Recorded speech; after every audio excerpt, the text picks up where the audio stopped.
Subscribe to our YouTube channel and press the bell icon to get the latest updates. The good news that the entire world has been waiting for is finally here. An approved COVID vaccine has started being administered in the UK, and India, if Niti Aayog member Health Dr. Vinod Paul is to be believed, is just weeks away from a vaccine being approved for use in the country. In fact, he used the words "bahut paas," very near, when asked for a date earlier this week. There is reason for such optimism.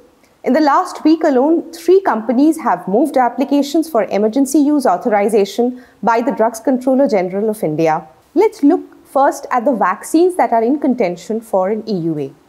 There are 3 vaccines in contention for emergency use authorization. The first to apply was US pharma giant Pfizer for their mRNA-based COVID-19 vaccine candidate BNT162b2. The vaccine was found to be more than 90% effective in preventing COVID-19 among participants during the phase 3 clinical trials. It has already received emergency approval in the UK and is being given out to eligible people. However, no trials of the vaccine have happened in India, and ordinarily, this is a requirement before a pharmaceutical product is approved for marketing in the country. The second to move was the Serum Institute of India, that is seeking EUA for its vaccine Covishield. It was originally developed by researchers at the Jenner Institute in the University of Oxford. The vaccine has undergone phase 3 trials in Brazil and the UK. It was found to have 70% efficacy in preventing COVID-19. What's more, it also reduces asymptomatic transmission by 27%. In India, it is currently undergoing phase 3 trials. The third vaccine in the race is an indigenous one, Covaxin, developed by Hyderabad-based Bharat Biotech in association with the Indian Council of Medical Research. It is also in phase 3 trials, but interestingly and unlike the others, the company is yet to make public any data, not just for the larger phase 3 trials, but also from the earlier 2 phases. Now, what exactly is an emergency use authorization? India does not have a legal provision specifically for emergency use authorization of drugs and other pharmaceutical products, as some other countries do.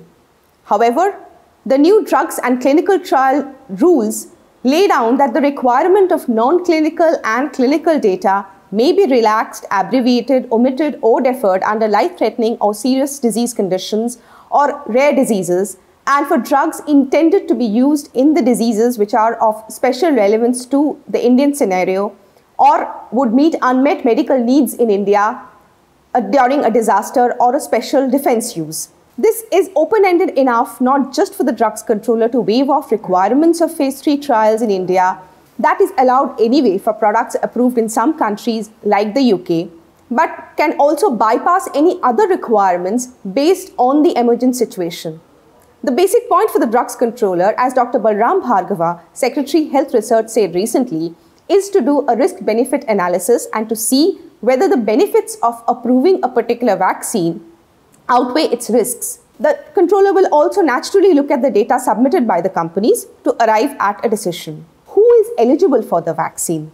That right now is the tricky question, and the National Expert Group on Vaccine Administration for COVID, commonly known as NECVAC, has met at least 9 times since its inception in August, and there have also been multiple meetings with states and political parties, including those chaired by Prime Minister Narendra Modi, to discuss the modalities of vaccine administration.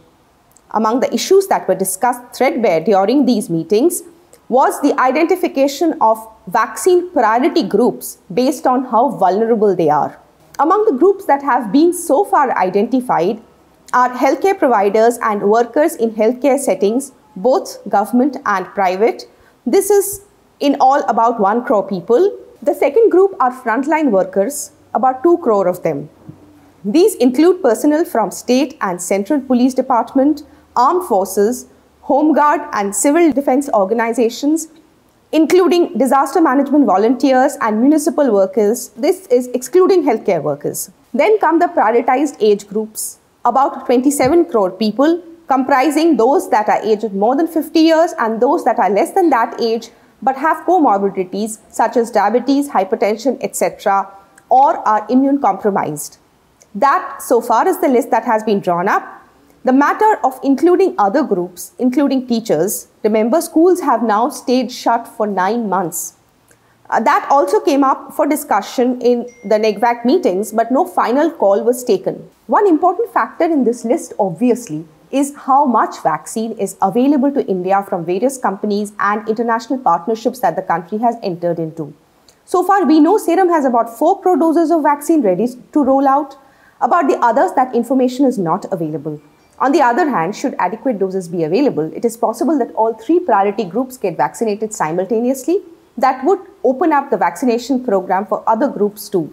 How will the vaccines be rolled out? That is a question that everybody is looking for answers to.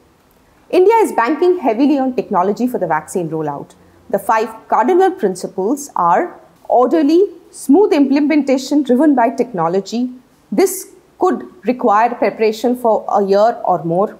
Zero compromise of existing healthcare services, especially national programs and primary care. Utilization of the experience of elections and universal immunization program to ensure that people's participation is there in the vaccination program, and again zero compromise on scientific and regulatory norms and other SOPs that will be drawn up eventually. Vaccines are temperature sensitive and need to be stored at a specific temperature. Presently, the cold chain system in the country consists of 85,634 equipments for storage of vaccines at about 28,947 cold chain points across the country. Current cold chain is capable of storing additional quantity of COVID-19 vaccine required for the first 3 crore, that is for the healthcare and frontline workers. India has also prepared the CoWIN digital platform for COVID-19 vaccination, which includes an easy-to-use mobile app for recording vaccine data, temperature loggers for accurate remote temperature monitoring in real time, beneficiary tracking for management of vaccination sessions, a dashboard that will be used for monitoring the entire operation at the central, all the state levels. As per the initial plans, each vaccination session will aim at giving shots to about 100 people. Every person will be monitored for 30 minutes afterwards to look out for any adverse reactions to the vaccine before they are allowed to leave the center.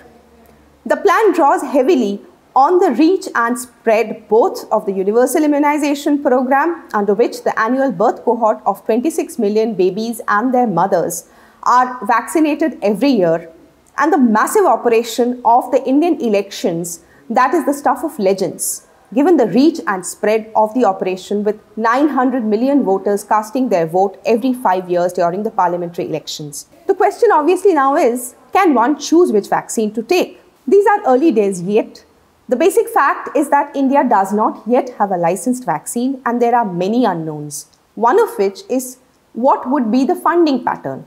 Would COVID vaccines be procured entirely by the center or in a 60-40 ratio, with states being the junior partner in the funding split, which is the case in case of vaccines that are procured under the universal immunization program?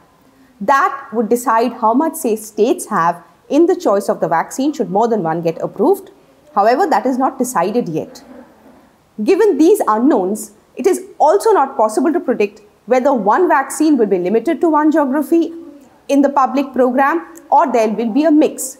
The danger of the latter, in a program of this scale, it has to be ensured that every person, these are 2-dose vaccines, so every person needs to get 2 doses of the same vaccine and not a second dose of a different vaccine. So the short answer is, while you may be able to choose your vaccine as and when it is available freely in the private sector, if you're looking to be vaccinated in the national program, you will probably have to go with the one that has come to your local booth, whether you like it or not. Is vaccination mandatory? That is another question, and the government has been very clear. As Health Secretary Rajesh Bhushan has said several times, vaccination is voluntary and the government will not in any way force people, even in the priority groups, to take the shots. However, there is a catch. While states have been asked to step up communication to counter vaccine hesitancy, India will also need to take a call on whether it can allow doctors and healthcare workers in particular, who are constantly in touch with vulnerable, often immune-compromised patients, to go about their job without getting vaccinated as and when the product becomes available. Even if the government does not take a call on this, it is possible that hospitals or workplaces even would put vaccination requirements for their staff. It is also possible, as and when international travel opens up, that some countries will put COVID vaccination as a pre-travel requirement just as it is now mandatory to get yellow fever vaccination before traveling to some African countries. It could end up being like Arogya Setu when the government did not make its download mandatory, but some private organizations did. This is Avantika Ghosh signing off. Please subscribe to our YouTube channel and follow us on social media for more such updates on the COVID vaccine. Thank you for watching.